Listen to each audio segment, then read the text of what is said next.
Ehihie ọma, Eze-Ana Ugochi tubelu. Yeah. Abụ m onye nta ajụjụ. Abịa m n'obe gị n'ụbọchị nke taata sị ka m jụtagasịa gị ọtụtụ ihe gbasalụ ọdịnala Igbo. Biko, ị nwee ike ịkọwara anyị ụfọdụ ọrụ ị na-alụgasị dịka dibịa ọdịnala Igbo? Daalụ ezigbo mmadụ. Daalụ maka ịbịa na obi m taa. Dịka onye nchụaja na dibịa ọdịnala Igbo, my mission is actually to help people live better life. Na n'ọrụ a ekere ọrụ eke. Then mana dịka onye mmiri, bụrụkwazị onye nwere link with land and fire. Yes, however, akụọgo m ọtụtụ ndị mmadụ na ihe dị iche iche. Na mgbe i bidoro ọrụ, enwere ike ndị mmiri akpọ gị ọrụ na mmụọ ọdịnala be nna ga-akpọ gị ọrụ. Mana mgbe ị na-arụzi ọrụ a, ịfụ na ị ga na-emetakwuzi ụfọdụ ụmụ mmụọ ndị enyi metara onwe gị. Mgbe ị na-egoro ya spiritual strength, you make more friends, and some of the entities of powers will like to work with you. By so doing, you are expanding their area of coverage. So a dibia nwere ike ndị mmiri akpọ onye ahụ ọrụ. Mgbe ọ na-arụ ọrụ a na-arụ ya ọfụma, ịfụ na nwere oge ọ ga-eruo ogwugwube nne ya ma ogwu ikwu nne ya asị ya bịa ka ya ga-akwụrụ ọ kwudoro rụwara ya ọrụ. Ịfụ na the work scope of the person have expanded. Na mgbe onye a na-arụzi ya bụ ọrụ, o nwere ike due to the passion onye ahụ nwere ka onye ndị mmadụ aka ọfụna onwekwa n'ọtụtụ okpoko. Onye kpatara na mgbe ụfọdụ mụnwa wee Eze-Ana adị m ala ike ịgwa ndị mekwa admitwe ndị mmadụ about element. Ana m afụta na ndị na-akọ akụkọ gbasalụ element so mmadụ bụ ndị kara na kindergarten, because na all the elements are supernatural powers. They interlink. Once ị nwere ike bụrụ onye mmiri, ihe ọpụta bụ na water elements are closer, aligned with you. But if you are good with them, you will be able to link with other elements like the fire element, the air, and the land. All the etu aka mmakwa atụ ka ịghọta maka ndị ma nkụzi mana nna like ihe ọmụmatụ. Etu ihe nọdụta o wee nwee onye gị na ya dị mma, ofu onye wee bụrụ a friend to the family, maybe to your senior brother. Being nice to your senior brother nwere oge ọ ga-eruo ọ dịkwa closer to you, dịkwa closer to your parents. Before you know it, or closer to every member of the family. Etu aka na spirit. So when Igbo onye mmiri and you are playing your role well, ndị mmiri will be proud of you. Ndị mmiri can even facilitate it for you to link you up with other elements. So n'ọrụ a, ofu ihe Eze-Ana Ugochi tubelu adị eme bụ Eze-Ana Ugochi tubelu adị agwọ ọgwụ. Okay. Yes, ọgwụ ọbụla na-egbu mmadụ, ọgwụ ọbụla bụ ka aka ọtụọ corners of the natural process, count Eze-Ana out. If you are trying to hypnotize somebody or to step on toes or to manipulate, like to cut it short, Eze-Ana Ugochi tubelu adị alụ okite. Eze-Ana Ugochi tubelu adị agwọ ọgwụ ego of any kind. Anything that he hypnotize anybody, more body, more body, I know now. Eze-Ana is out. Here's another thing I hear wedding. Onye nchụaja. I believe na ọ bụrụ na ị na-egba family emi dịka anyị na-agba n'Ugochi tubelu na after ka gbasara afa ga-reveal ihe niile ị kwesịrị ime. Then afa reveal ya ihe Ogbuefi Eze-Ana kwesịrị imezi ewu ụmụ mmụọ niile anwa na-agbaghị ụgwọ, ma ndị na-agbaghị ụta, ma mmụọ nọ na ngwurube nna gị na-asị na ị ga-echukwu ya, ma ọ bụ emetọrọ ihe ọdịnala.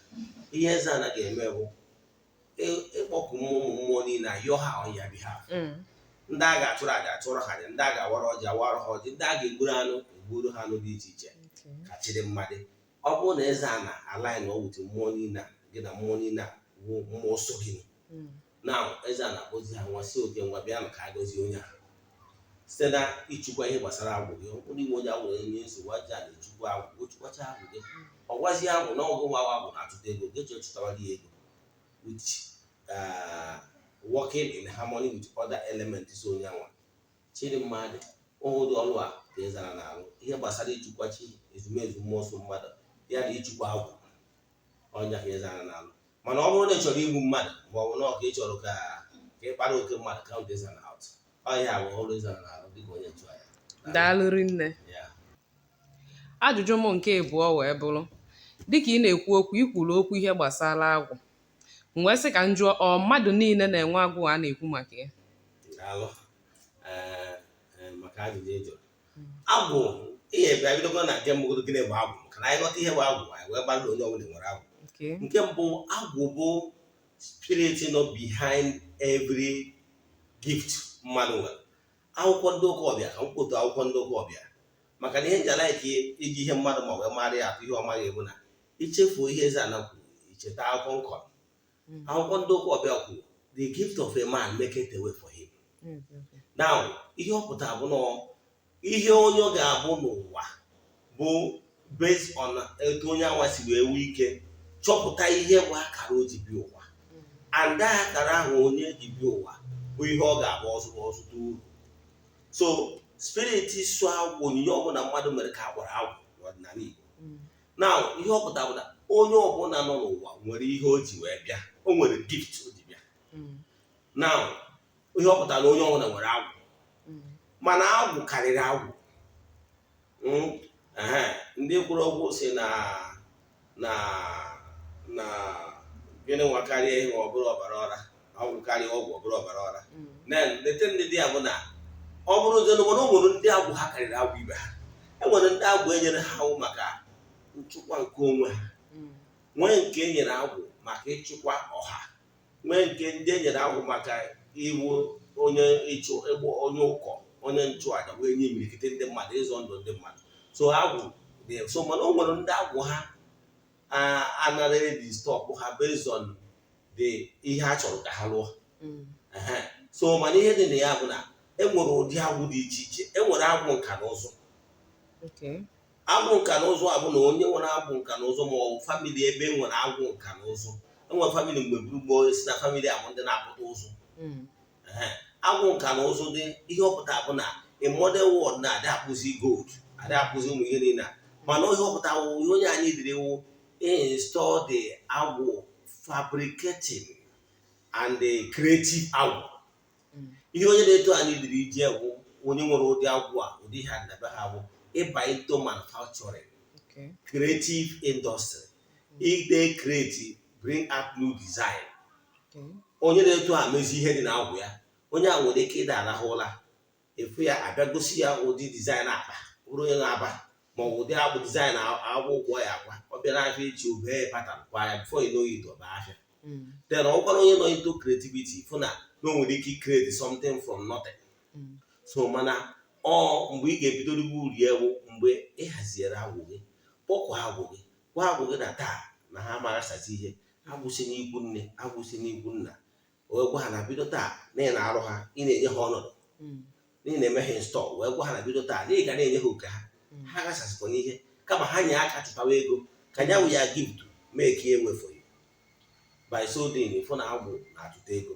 Mana ọ bụrụ na ịhụtụ ihe dịka agwụ, ihe ọpụta na mmadụ enyere life ya emini, mmadụ enyere life ya direction, efu na onye ahụ nwere ike ọ bụrụ onye akpọrọ ka ọ bụrụ onye iji maatụ onye dibịa mgbọrọgwụ na mkpa afịa. Dibịa mgbọrọgwụ na mkpa afịa ọchị ịrụ ya na ụdị ọdịnala, ọ bụrụ dibịa na-enye ọgwụ. O nwere onye ọsa ga-enye nsogbu na a nwere mgbọrọgwụ mmasị ya ngwa were nka maka na mgbọrọgwụ a dị na be nna na nnukwu nna m nyere ọgwụ na mana onye ahụ achọghị ego ya na ụdị oyibo wee ka ọ bụrụ pharmacist osoje na ndị na-arụ ọgwụ. Ọ marụzie na enwere na ahịfịa nwere ahịfịa ụfọdụ contain chloroquine na o nwere ike iweta nke weta nke a kreti ofe ọgwụ ana onwekwa ike ịnọ na nlọ agwụ ya na ka ịgwọ ya dị etu a niile dị chloroquine niile dị nkewa tikọ ya ọnụ ọ bụrụ ọgwụ. Ọ pụtazie echi o jee na lab o weta kemikal o kreti wanten ọgwụwa ofu ya. So ihe na-achịkọwa bụ the most important thing mmadụ ịmanye nwere agwụ. Nke abụọ install agwụ. Then ụfọdụ ya ajụbazie kedu ka ya esi mma kpatakara agwụ o mere. Nke mbụgoro bụ na a na-agụta na wee chọgbute ihe ọ pụtara na onye a ga-ebudo ọgọgoro famili ọgba famili ebidogoro mkpa na anaba n'ọfọ chukwu mmụọ niile si elu wee lụọ agwụ.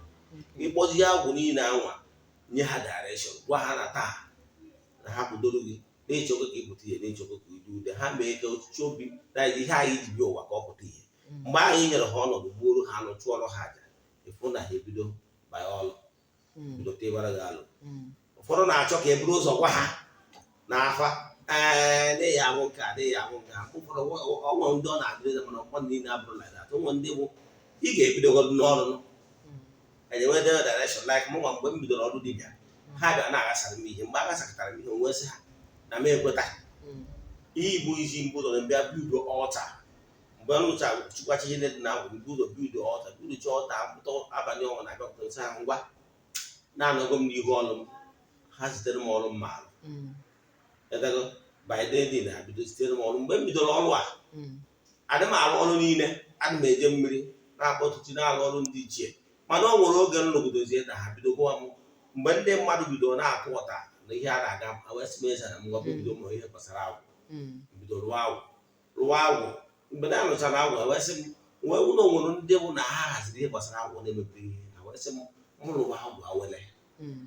M na-arụ agwụ, m na-ekwubere ndị mmadụ okwu site n'ikwubi okwu m na agwụ ha ga-ebido dịbe ile emewe ya activate. Onye ahụ na eze ana bido mewe ihe gbasara otukwacha ihe gbasara chi mmadụ, jee rie mmiri, obeji ihe dị n'agwụ, kwubi okwu awele n'isi onye anwa. Ịfụnadị my JT na ọ bụrụ ndị na-arụ ọrụ Igbo is expanding. So man, it's easy. It wasn't like that. It's easy. When I started Dibia, I started like Dibia na Abafa, Nenyo. From there, then I made my job expand. So my dream and wish is to become the greatest Dibia ever. Wow. Daalụ rinne. Yeah. Ajụjụ m ọzọ bụ agwụ nya onye malụ na ọ nwere agwụ mana ọ chịkwaghị agwụ ya nye ọrụla agwụ ya, o nwere ihe agwụ a nwere ike ime the person? Daalụ maka ajụjụ amaka. Ihe onye ọbụla mana ya nwere agwụ mana ọ chịkwara ihe dị n'agwụ ya, ịmana mpịawa azụ ka onye a na-eche, maka na onye ọ pụtara onye a chọrọ ime ụwa ya na onye anwa ụdị mmadụ dị nta ka ọ na-emegodo ndị ụmụ ndị otu ya ndị iyi onwe ya gbanyere ya fim. Nke bụ eziokwu bụ na ọ bụrụ na echekwara agwụ gị, o nwere ofu word, one of my somebody nwere too much respect for in the person of Sapito, the former governor of Anambra. O nwere ofu okwu ọ na-adị ekwu as a philosopher. Okwu a na okwu anwa sị na okwu ya nwa ihe ọ na-adị ekwu mgbe ahụ okwu anyị ma bụ ori, mana ọ na-adị remind ya. His Excellency enwere ike ikwu okwu ọ na without any reference, sị he who does not plan is planning to fail. Yes. Okwu ya mana ọ na-repeat repeatedly.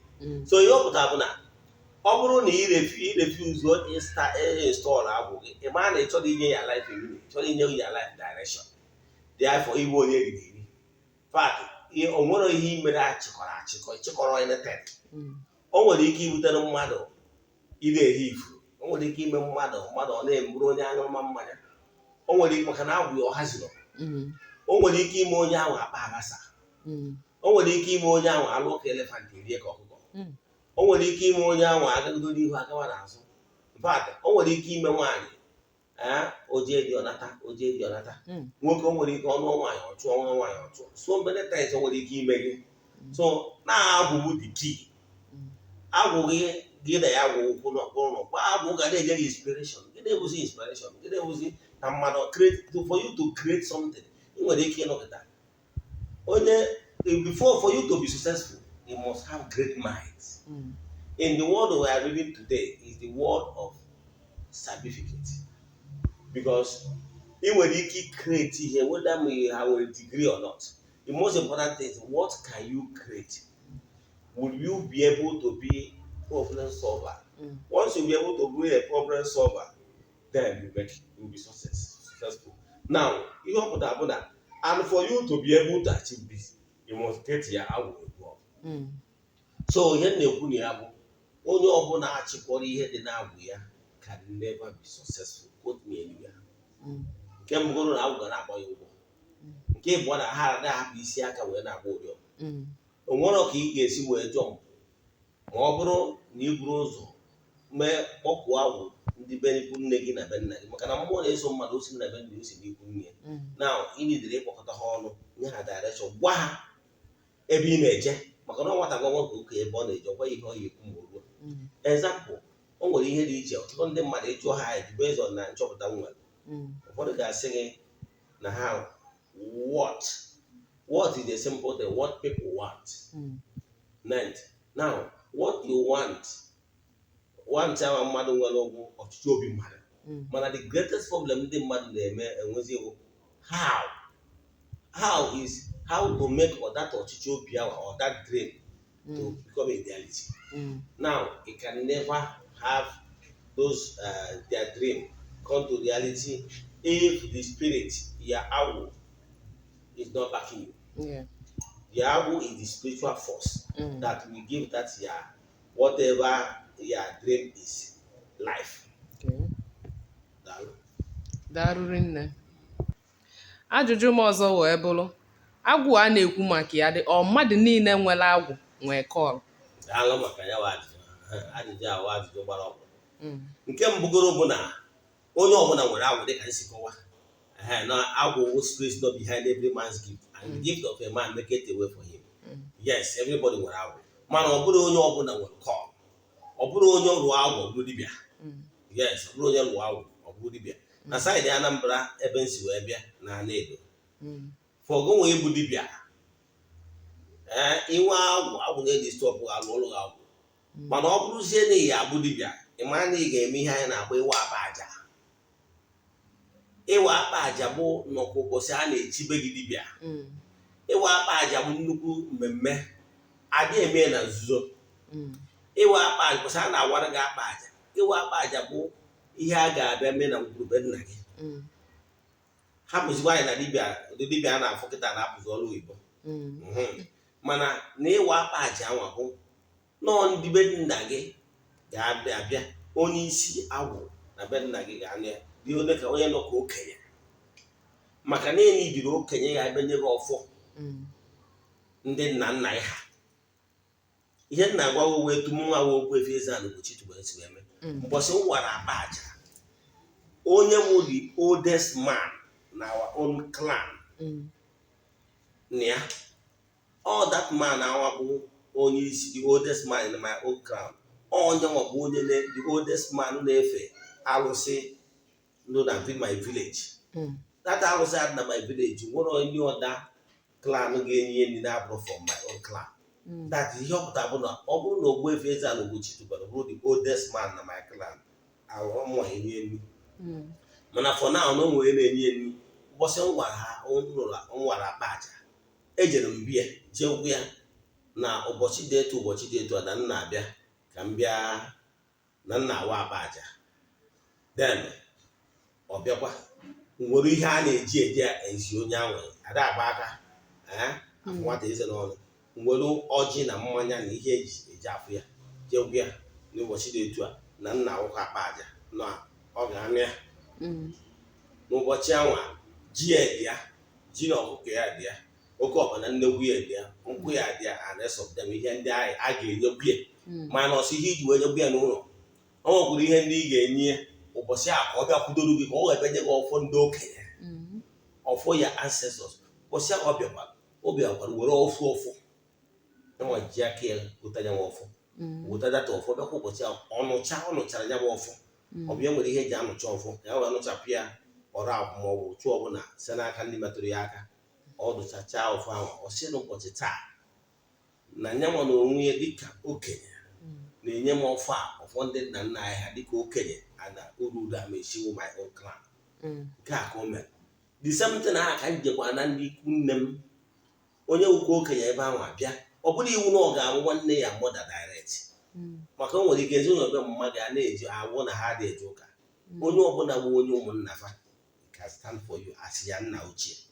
So ihe niile bụ na idiri nna gị ochie inye gị ọfọ ndị nna ochie na ikikere nyanwa nwere dịka nna gị ochie, na ya bụ ndị nna gị ochie na-akwụdoro m na-adọ mmụọ ndị be nna gị ochie ka ha kwudoro be agụọ ọfọ n'isi gị, kwubie okwu ya ọsị bido n'ụbọchị taa a na-enye gị akpa dibịa, maka na ụbọchị a ka a na-ayaba gị akpa dibịa. o nwere akpa dibịa n'anya ọgwụ dị na-awọchị na ife ya afụ na o nwere akpa dibịa n'anya na akụ ọ na-eje n'ime akpa ahụ o ji ọfọ dị n'ime ose ọjị dị ya ọfọ emere ngịrị dị ya akwa abịa so many other things eji mmadụ ji agbụrụ onwe ya ozugbo ọnya ka dibịa na-ekwu na akpa ahụ so onwe anyị mmadụ esi ọfụrụ o weregodo zọrọ onwe bụ ihe o ji eme odogwu na ụbọchị a ka a ga-ekunye akpa ahụ for the first time.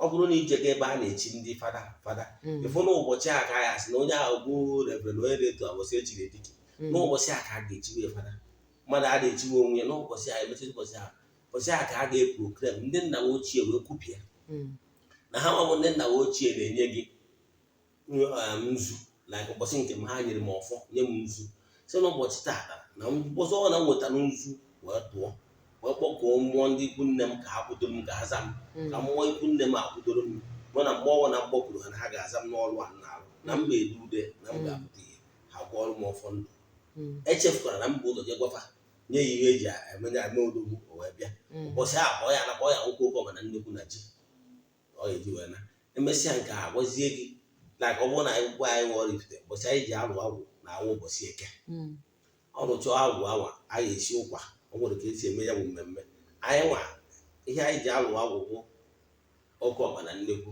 emụchazi agwụ alụchara ma agwụ gbuo ebu ka agwụ m na-ede ude etago ka ha nwa na-ede ka m nwa na-ede mana ọ bụ eziokwu na nwekwara obodo ndị ji na-egburu agwụ ha nkịta nkụ dị na mba na-egere mba nne ọ bụrụ ọgwụ ọ bụrụ ana m ekwu maka nkịta maka na ndị na-asị onwe ebe nkụzi gbasara na ọgwụ ọbụla na-eri nkịta nwere ike iri mmadụ mana nke a bụ ọgwụ agwọrọ agwọ n'ite ọnya bụ ọgwụ ụbọchị a na-alụrụ gị agwụ nwere ọgwụ dị ya so ọ bụrụ na agwụ like ndị saịdị agụrụ adịgoro m shọ ka ndị saịdị agụrụ na-enye agwụ ha nkịta ọ bụrụ ọgwụ maka na ụbọchị a na-alụ agwụ anọ ogirisi eji wee lụba agwụ n'ala ka ọ ya bụ arụcha akpọkuo agwụ ha wee gbuoro agwụ ha anụ wee si agwụ ha nwa ya chụtabara ha ego chụtabara ihe ọma dị iche iche wee gbuoro ha nkịta so ọ bụrụ na agwụ n'ebe unu na-ana egburu ya nkịta mgbe nkịta na nwere ihe dị na ya ọ bụrụ ọgwụ maka na ọ bụrụ ọgwụ agwụrụ agwụ nọ na ana ka e gbusara ya bụ ihe daalụ so ihe na-ekwu nwe isiokwu m na ọ bụrụ onye ọbụla nwere agwụ bụ dibịa ọ bụrụ onye ọ na-alụrụ agwụ bụ dibịa na onye bụ dibịa ọ lụcha agwụ ọ ya enwe extraordinary forces suelu ga-eme ka ọ bụrụ na ọ bụ dibịa. Daalụ nne. Ajụjụ m ọzọ wee bụrụ kedu ka mmadụ ga-esi wee maa na ọ nwee kọl na-akpọrọ ya okwu ọrụ? Daalụ. Ajụjụ a ọ gbagotara nke bụ eziokwu bụ na ọ nwụrụ ka mmadụ ga-esi wee maa na o nwere kọlụ ma ọ bụrụ na onye ahụ n'ụka ma ọ bụrụ na onye ahụ ejere jụọ ese nke mbụrụ na o nwere ụfọdụ ihe ga na-eme na ndụ onye ahụ something extraordinary so onye ahụ nwere ike na-alụ ka elefant na-eri ka ọkụ ihe ọzọ dịkwa kọmọn n'ebe a na onye ahụ nwere ike omechara mmadụ ihe ọma nwere ike ọjọọ kwụọ ya ụgwọ onye ọzọkwa dị kọmọn n'ebe onye ahụ bụ enwere ike ọnụkịta a na-akpọ ya asị for no just reason ihe ọzọkwa dị kọmọn n'ebe ndị ahụ bụ na enwere ike ọnụkịta ọ na-enwe mpịawa azụ unnecessarily so ụmụ ihe dị na mgbe ọbụla ifuru ihe dị aṅa na-eme na ndụ gị na-apịawa gị azụ agbara nkịtị maka na ana m agwa ndị mmadụ na afa bụ spiritual ahụ etu o si abụ mmadụ nọrọ n'ụwa ịnọkọta nwee ka ahụ si eme gị esi ka ije ụlọ ọgwụ ka ije fụ dọkịta sị nwa gị jee lab ka amara ebe o si eme gị etu a ka o kwesịrị when things are not right mgbe ị bịa fụ ihe dị aṅa na ndụ gị ihe ị ga-eme wuje gbaa afa ga-erebie ma ọ gwọrọ eji agbụrụ onye nwere kọl onye na-afụ ụzọ ọ ga-asị gị weda ma ọ bụ n'ụka agwa m ndị mmadụ na onye akpọrọ ọrụ bụ onye akpọrọ ọrụ weda ma ọ na-arụ n'ụka ma ọ na-arụ n'ọdịnala ihe onye a ga-eme ọfụ anaghị ọ ya amaghị enwere ka ndị akpọrọ ọrụ si ama imefe ọfụ anaghọsị ọ na ịmụrụ na igwe kọl so ọ bụrụ na onwe na ụbọchị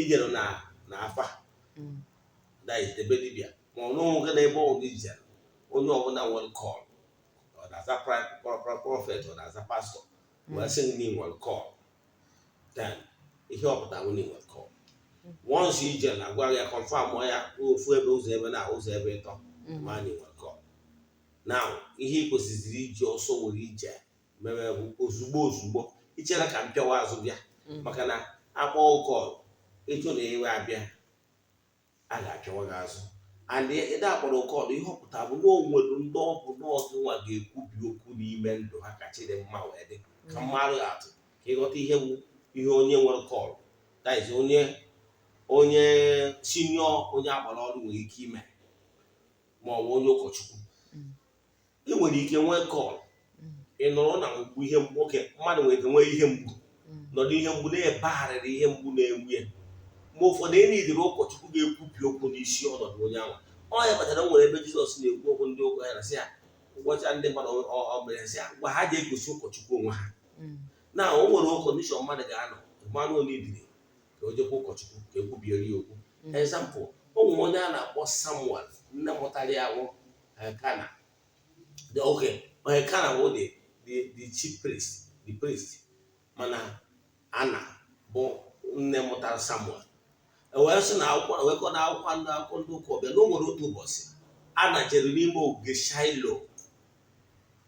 Shailo nọ ka ebe nchụaja jee ebe awa na-ebe akwa na-ama jijiji onye tiri egwu here nkume ji wee gwu egwu na ya nọ n'ogige Shailo na-ebe akwa na-ama jijiji na-etiwe obi n'ihu Chineke na-asị ya na-ebe akwa mgbe o megidere ihe etu a ọ na-emezie mgbe ụfọdụ etu a ị mara anụchi ihe ọ na-egwu anya na onwe ya mana n'uji anya mmiri wee bịa n'ọnọdụ a onye ụkọchukwu Kana wee pụta wee fesị ya Ana kedụzi nke ị na-atakwu etu a ị ṅụọ na mmanya o wee sị ya nna m kwuru nwa mmanya ọwụ na nwa gị ṅụrụ kama na etu o si wee bịa n'obi ka o si wee bịa n'ihu Chineke o wee sị ya ngwa Ana ka Chineke mezuoro gị etu ihe yọrọ ya na-etu a ka n'okwu a mere ka ha na wee dịrị ime wee mụọ nụ Samuel onye Helen Nkume prọfetes Helen Nkume ji wee gụọ egwu so onye na-achịkọwara gị bụ na o nwere ọnọdụ ị ga-anọ dị o nwere onye ọbụla ọgụ nwa ga-ekwubi okwu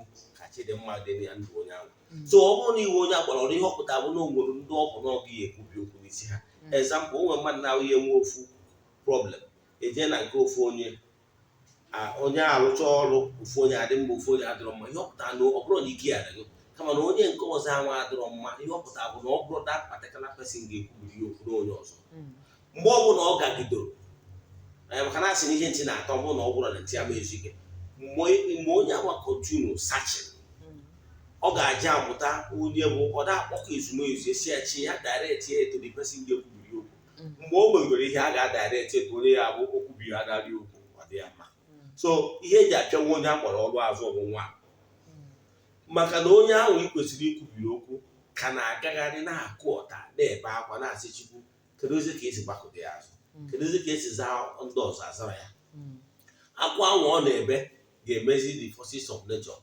ga-eje chọbago nwa n'ọgwụ nwa onye ga-abịa kwubi okwu n'isi ya and anyị nyeghị saịnụ elemental saịn nụrọ welitere gị aka wetara sekọndịrị saịn ọ bụrụ na ọ bụ biznes gị wụ ihe mere na ịma azụ ya akwụkwọ enwere ike krash ya ọ bụrụ na ọ mara eji gị nwoke nwere ike krash ọ mara eji gị nwaanyị nwere ike krash ya enwere ike ime ndị mmadụ ịmakwara mmadụ nwere ike ibi ndị mmadụ afịa maka na ego ya nọkọta n'isi ebie ndị mmadụ afịa ndị mmadụ eri ọnya rie ndọkọ kwuchie si na ha ya akwụ ụgwọ kwechi ịma na ụfọdụ ndị jikwa ụgwọ kwechi na ha ya akwụ na mmụọ tiri aka mmụọ bara ha n'ime wee mee na ha ma akwụ dị mmadụ ihe niile abụ ihe mmụọ ji chọkwa ọ gbaghịrị gị ego ka ị were chọwa ihe na-eme gị maka na ọ bụrụ na ọ dị ka mmadụ directly from Port Harcourt si m onye amụma na-arụrụ ya ọrụ for some time now o wee bụrụ na o nwere otu ụbọchị otu nwoke adị mpụta ma ọ bụrụ na nwoke ahụ mpụta wee jekwu that lady wee sị ya kiri ihe a ga-eme ka a rụọ ọrụ ya ọrụ kọchara ya challenges ọ na-enweta n'afịa the lady wee sị ya jekwa Eze-Ana ka Eze-Ana gbagharị ya family ka a mara ihe a ga-eme kasị dị mmadụ ịmara nwoke a bịara chaatị ya agbachara ya afọ ebe ilu about 7 things a ga-eme na about I think there about ihe a ga-eme this man ihe nwere ike dị less than ọ bụrụ na nnukwu ego like that this man was like wow maybe etu nwata o si wee nwere dị uche ya bụ ha ya chukwa ancestors ya chukwa odosi for ya will feel like they're smart wee ji na ọma eme ya bụ ife ịma na almost 1 year down the line ka this man kpọkwaziri m some days back wee sị m na biya na Port Harcourt ebe ya debere ya ji travel bata ọtọrọ jere arụ outside the country batazie nwa na private room ya n'ebe a na-edobe personal things ya na-edebere about $2,800 n'ebe ahụ. So ya batazie chọwazie the money achọwa taizi ihe a na-achọzi achọ bụ na ọ dịzie ka asị na-ewepụrụ $1,000 something from the money, and the nọọsụ nyanwa na ezinụlọ ya bi na flat na enwere ka esi gbaka ụzọ, enwere ka esi mee bọgwe ka bọgrari tres na enwere anything enwere na the nọọsụ nwunye ya na nwatakịrị nwa ebe 14 years as house help ndị ya ha bi na ụmụ ya zi ndị obere ndị ya ha bi, and naturally nwa 14 years ya enwere access to that particular room ya nwa now, and ya ajụgo nwunye ya si na ọ bụrụ nyanwa nwere the money, then wee na-ajụ m kedu ihe nwere ike ime ya, then m nwara onwe personally m nwara onwe m gwara ya n'ihe m gwara ya bụ na ọ bara uru ịgbara gị afa na mgbe a gbara gị afa almost a year ago ka ị jee lụọ ọrụ dị n'ụzọ gị, then ije na ịma alụ now ego ilu zuru now karịrị ego ike eji rụjawa ọrụ multiple times. So mgbe ụfọdụ ị nwere ike jụ na ihe eme ihe ị kwesịrị ime, enwere ike inwe loss, ụfọdụ nwere ike nwee that loss ahụ nwere ike orie zuo ya ma ọ bụ n'ọnụ katara ịtụ ọchọwa ego achọwa ma ọ wọntị na ọdị ọda, mana ihe dị na ya bụ na ndị gị na eso nwere ike ịpịwa gị azụ mee ka eshọ na-adị ebutere ọnwụnwa, enwere ike anọkọta etu otu ọnwụnwa abịa nwere ike ngwa ahịa ilorisi akwụkwọ moto ada ha ga-emegide fadị ịjụ na oke ka mmadụ ga-adị mkpọrọ, nwere ike ịjụ na ịma na-achụrụ ụmụ mmụọ a nwere ike ibute ndị adara ahụ na nakpo ihu na so ịfụrụ ya by then iluzuo. So mana mgbe ọbụla iji aka were ihe ị kwesịrị inye mmụọ onye mmụọ ọ karịghị mma, mana mgbe i mere ya nụ ha jiri aka ha wee bịa wee sivia gị, ịfụ na ị ga-asụkwa more pain and more collateral damages. So ihe m na-ekwu bụ na ihe mmadụ kwesịrị ịma, ọ bụrụ na ihe ndị a na-eme na ndụ gị jee gbaa afa miri emi na o nwere ike ọ bụrụ inwe nke ọma.